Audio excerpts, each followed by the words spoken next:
Y como informamos a continuación, retransmitimos las palabras del miembro del Buró Político y ministro de Relaciones Exteriores de nuestro país, Bruno Rodríguez Parrilla, al presentar el informe de Cuba al cuarto ciclo del examen periódico universal del Consejo de Derechos Humanos. Señora vicepresidenta.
Presenta por cuarta ocasión al examen periódico universal del Consejo de Derechos Humanos. El informe nacional que hoy presentamos es resultado de un amplio y participativo proceso de consultas con instituciones estatales y organizaciones de nuestra sociedad civil. Algunas de ellas están aquí presentes. De 226 recomendaciones aceptadas en el EPU anterior, se han cumplido 215, el 95%. Avanzamos en los procesos de implementación de las 11 restantes. Desde el anterior examen, en 2018, Cuba ha dado pasos significativos en la actualización de su marco jurídico e institucional para la realización de todos los derechos humanos por todos los cubanos. Mediante referendo popular, el pueblo cubano adoptó en 2019 una nueva constitución que amplía el catálogo de derechos y las garantías para su ejercicio efectivo. Se registró un 90% de participación con un 86% de apoyo al texto constitucional.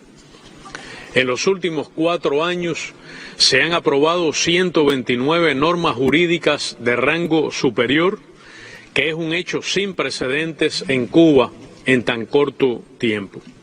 Entre ellas, quiero destacar el Código de las Familias, una de las normas que más trascendencia ha tenido en la historia social y jurídica del país. Es una ley moderna, integral y avanzada. El enfrentamiento a todas las formas de discriminación ha sido y continuará siendo una prioridad del Estado cubano. En noviembre de 2019 se aprobó el Programa Nacional contra el Racismo y la Discriminación Racial como expresión de la voluntad política del país de erradicar todo vestigio de este fenómeno. Desde 2021, Cuba cuenta con un programa nacional para el adelanto de las mujeres y una estrategia integral de prevención y atención a la violencia de género y en el escenario familiar. Las mujeres ocupan el 56% de los escaños en la Asamblea Nacional del Poder Popular, el 84% de los cargos del sistema judicial y son 8 de cada 10 fiscales en el país.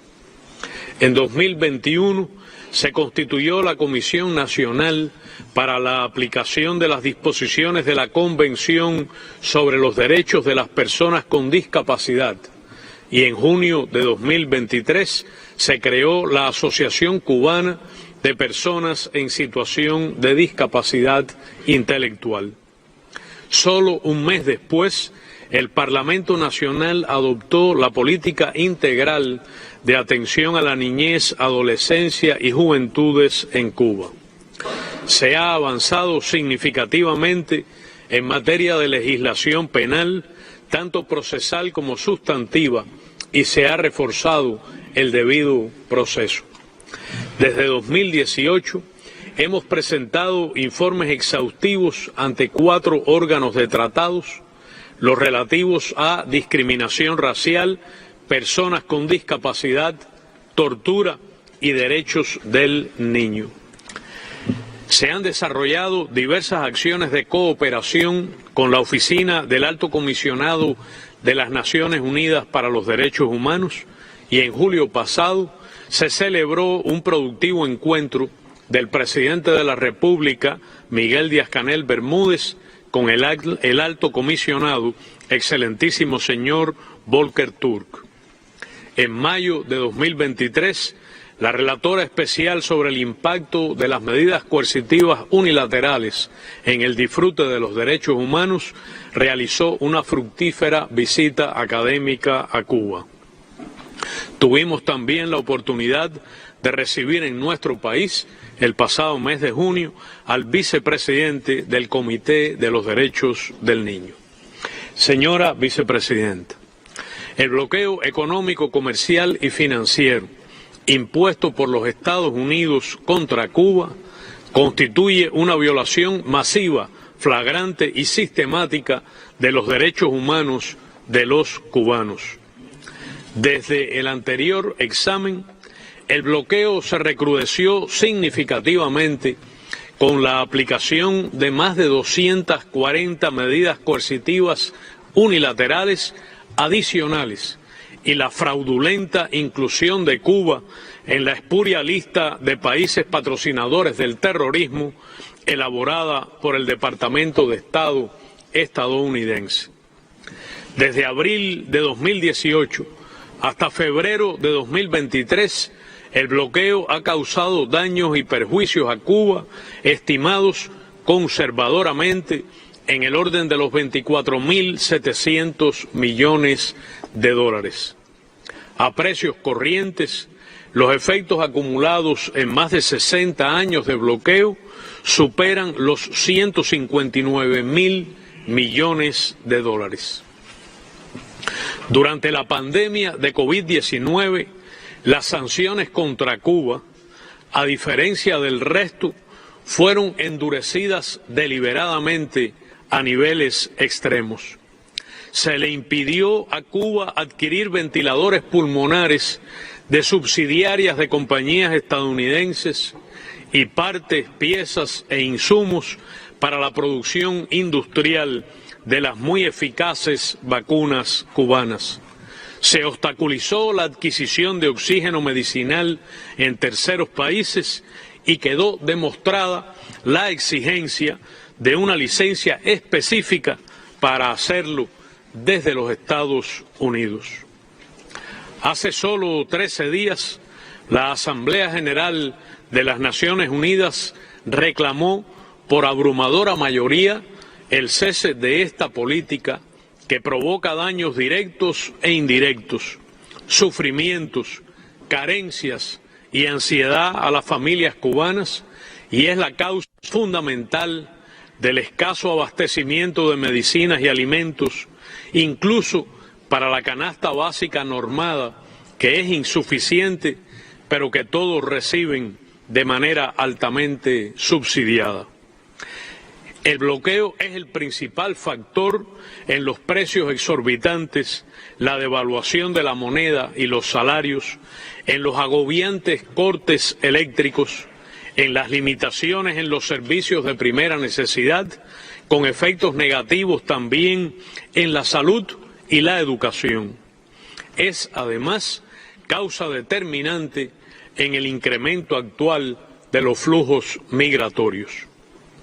Además de la guerra económica, Cuba ha sido y es víctima de sostenidas campañas mediáticas y comunicacionales dirigidas a proyectar una imagen absolutamente falsa sobre los derechos humanos en Cuba para subvertir el orden constitucional de la nación. Este modus operandi fue implementado con particular intensidad en 2021, cuando se intentó forzar una situación desestabilizadora, combinando medidas extremas de asfixia económica con acciones sofisticadas de manipulación, desinformación e incluso operaciones de guerra no convencional o cognitiva generadas desde territorio y plataformas tecnológicas estadounidenses. Señora Vicepresidenta, a pesar de los avances de Cuba desde el anterior examen, tenemos insatisfacciones y nos esforzamos para mejorar, para promover la dignidad plena y toda la justicia y enfrentar los retos actuales.